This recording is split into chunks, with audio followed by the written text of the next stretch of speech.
Hello students, आज के class में सेट्स के बारे में बतलाएंगे। सेट्स जो होता है मैथमेटिक्स का बहुत बड़ा रोल है। खाली नाम है सेट्स, तो सेट्स पढ़ कर क्या करेंगे? सेट से ही सब अरेंज होता है। जैसे दुनिया में जितने भी है सब बिखरा हुआ है, छितराया हुआ है। इस संसार में थोड़ी सी वस्तु नहीं है, लेकिन जब हम सेट्स जान गए, सेट्स हम वो चीज़ करते हैं लेकिन उस हम ये न जानते हैं कि वो सेट का कमाल है। जैसे मान लो कहीं मार्केट में जाते हैं तो वहाँ पर सेपरेट रहता है, यानी सेट्स का मतलब क्या हुआ? सेट्स मीन्स हुआ a set is a well defined collection of object, माने कोई खास समूह हो एक जैसा। जैसे कपड़ा के दुकान पर गए तो वहाँ क्या मांगेंगे? जूता मांगेंगे? नहीं, क्योंकि वो अलग है, सब कलेक्शन है कि कपड़ा के दुकान पर कपड़ा मिलेगा, जूता के दुकान पर जूता मिलेगा, सब्जी के दुकान पर सब्जी मिलेगा। अब सब्जी के दुकान पर जाकर कहेंगे हमको कपड़ा दे दो, तो कपड़ा कहाँ से देगा? तो ये खास कलेक्शन हुआ, जैसे सेपरेट हो गया। तो यही मैथमेटिक्स में इसका बहुत बड़ा रोल है सेट का। तब तो समझ में आ गया होगा कि सेट का मतलब कोई खास समूह में हम रखते जाते हैं। तो इसी तरह से मैथ में भी बहुत बिखरा हुआ चीज़ है, उसको हम कलेक्ट कर लेंगे। जैसे अब पता करना होगा टोटल इवन नंबर, एक जगह लिखना होगा तो सेट्स में लिख सकते हैं। ऑड नंबर जो भी हो वो कलेक्शन करके हम लिख सकते हैं। अब सवाल हुआ सेट, तो सेट को दो तरह से लिखा जाता है, रिप्रेजेंटेशन ऑफ सेट। एक रोस्टर मेथड होता है, एक सेट बिल्डर मेथड होता है। तो कैसे कैसे लिखेंगे? और जैसे सेट में देखो, ये सेट हो गया, मान लो ये दुकान हो गया और दुकान में ये सामान का नाम हो गया ABCD। अरे किसका दुकान है? ए का दुकान है, उसमें 4 सामान बिक रहा है। एक का नाम है ए, दूसरा का नाम है बी, तीसरा का नाम है सी।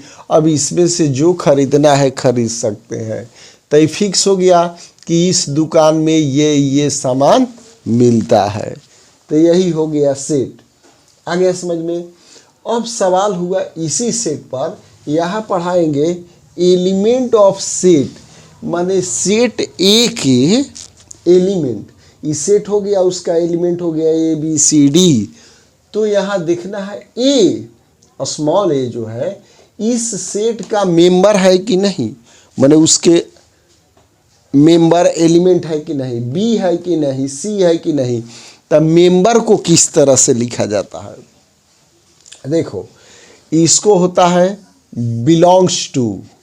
बिलोंग्स टू का मतलब होता है एलिमेंट है, और ऐसे ही बिलोंग्स टू में काट देंगे तो डज नॉट बिलोंग्स टू। यानी देखो सेट ए में दिया है ABCD। अब यहाँ पर है कि ए सेट ए का एलिमेंट है, यानी small a is a element of set A. तो इसको कैसे लिखेंगे? ए जो है belongs to, A belongs to क्या है? Set A. इसका मतलब सेट ए का ये एलिमेंट है। अब यहाँ पर ई, इसमें तो ई है ही नहीं, तो सेट ए में ई नहीं है, तो E is not element of set A. तो यहाँ ई लिख देंगे, I does not belongs to A, यानी ए का ये एलिमेंट नहीं है। आगे समझ में? अब यहाँ पर इंपॉर्टेंट है कार्डिनल नंबर। कार्डिनल नंबर जो है बहुत इंपॉर्टेंट है।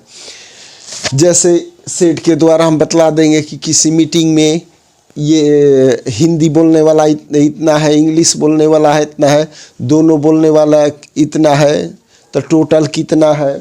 तो ये सब हम कार्डिनल नंबर के द्वारा, और यही नहीं, जब हम प्रोबेबिलिटी भी पढ़ेंगे तो ये सब का यूज होगा। इसलिए सेट जो है वो मैथमेटिक्स का बड़ा रोल है। इसलिए इसको अच्छा से समझना जरूरी है। है तो एकदम ईजी, लगेगा कि इसमें कुछ है ही नहीं, लेकिन इसको माइंड में रखना जरूरी रहता है।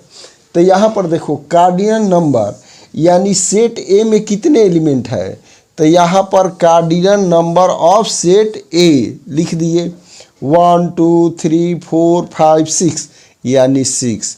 इसका मतलब कार्डिनल नंबर बता रहा है कि सेट ए में कितने एलिमेंट है, तो 6। अब यहाँ कार्डिनल नंबर बी लिख देते हैं, यानी बी सेट बी में कितने एलिमेंट है 1 2 3 4 5, तो यहाँ पर 5 आ गया समझ में इतना।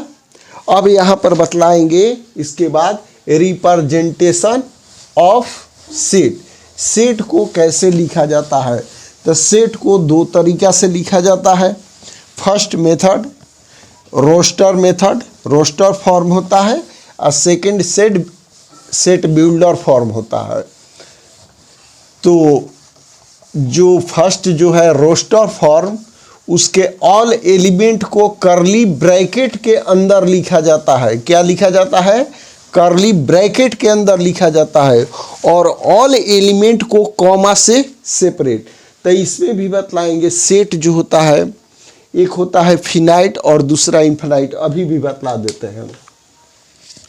Finite set, finite set, finite set का मतलब जिसका हम काउंटिंग करें, काउंटिंग हो सके। जैसे सेट ए हो गया, अब यहाँ पर मान लो 1 2 3 4 देकर यहाँ पर 3 डॉट दे देंगे।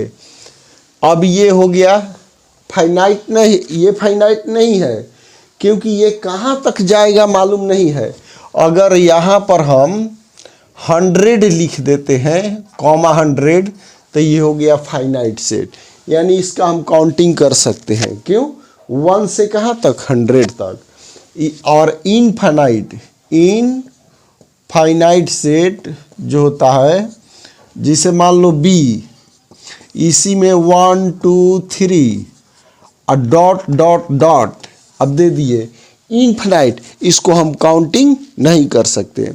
जिस सेट के एलिमेंट को काउंटिंग कर लेंगे वो फाइनाइट सेट, जिस मेंबर को हम काउंटिंग नहीं कर सकते वो इनफाइनाइट सेट। आ गया समझ में। अब यहाँ पर एक रोस्टर फॉर्म, तो रोस्टर फॉर्म इसी तरह से कॉमा देकर, जैसे मान लो रोस्टर फॉर्म में लिखना होगा, रोस्टर मेथड्स में, रोस्टर मेथड में अगर चेंज करना होगा, रोस्टर फॉर्म लिख देते हैं, रोस्टर फॉर्म।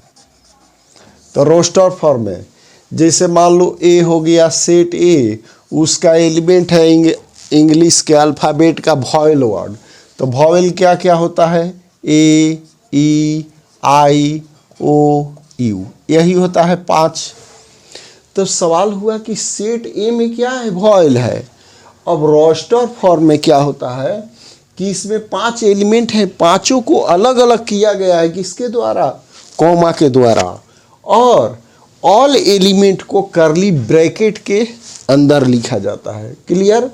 अब इसी को सेट बिल्डर फॉर्म में लिखना होगा, सेट बिल्डर फॉर्म में लिखना होगा, हमको चेंज करना होगा। तो इसको एक स्टेटमेंट के द्वारा लिखा जाता है। ए हो गया, करली ब्रैकेट दोनों में रहेगा, ऑल एलिमेंट को करली ब्रैकेट के अंदर लिखा जाता है। अब यहाँ पर x, such that x is an vowel, क्या है, वॉवेल, तो यहाँ वॉवेल लिख दिए। तो देखो इस सेट बिल्डर फॉर्म को रोस्टर में, रोस्टर को सेट बिल्डर फॉर्म में चेंज करने के लिए आता है एग्जामिनेशन में, और सीखना भी है। तो ये आ गया समझ में। अब यहाँ पर नल सेट, नल सेट का मतलब जिसमें कोई भी एलिमेंट ना हो, एक भी एलिमेंट ना हो, उसको नल सेट, एम्प्टी सेट कहा जाता है। सिंगलटन सेट, जिस सेट का ओनली 1 एलिमेंट हो। इस पर एग्जांपल दे देते हैं, जिसमें केवल उस सेट में 1 एलिमेंट हो। अब एग्जांपल देते हैं सेट बिल्डर फॉर्म में लिखकर। अब मान लो ए हो गया, x such that x is solution of x minus 2 equal to 0। ये हो गया। अब ये पता करना है सिंगलटन सेट है कि नहीं। तो सिंगलटन सेट के लिए क्या होना चाहिए, ओनली वन एलिमेंट। तो हम क्या करेंगे, x माइनस 2 इक्वल टू 0 तो x इक्वल टू 2, यानी x का वैल्यू ओनली वन सोल्यूशन आया, एक आंसर आया। तो ये सिंगलटन सेट है। अगर यहीं पर मान लो b दे दिए, यहाँ पर x such that x is solution of x square minus 5x plus 6 equal to 0। अब यहाँ पर इसको फैक्टराइज करेंगे तो आएगा x minus 3 into x minus 2 equal to 0। तो x का वैल्यू आएगा 3 और 2, यानी x का 2 सॉल्यूशन हो गया, इसलिए ये सिंगलटन सेट नहीं है। तो आज सेट में जितना बतलाए वो इजी लगा। इस सब को अच्छा से समझ में तो आ ही गया है, केवल शुरू से लास्ट तक देखना होगा, सब माइंड में चला जाएगा, माइंड से निकलेगा नहीं। तो इसके बाद ये अच्छा लगा है तो लाइक करना है, कमेंट करना है और लास्ट में सब्सक्राइब शेयर करना है। ओके।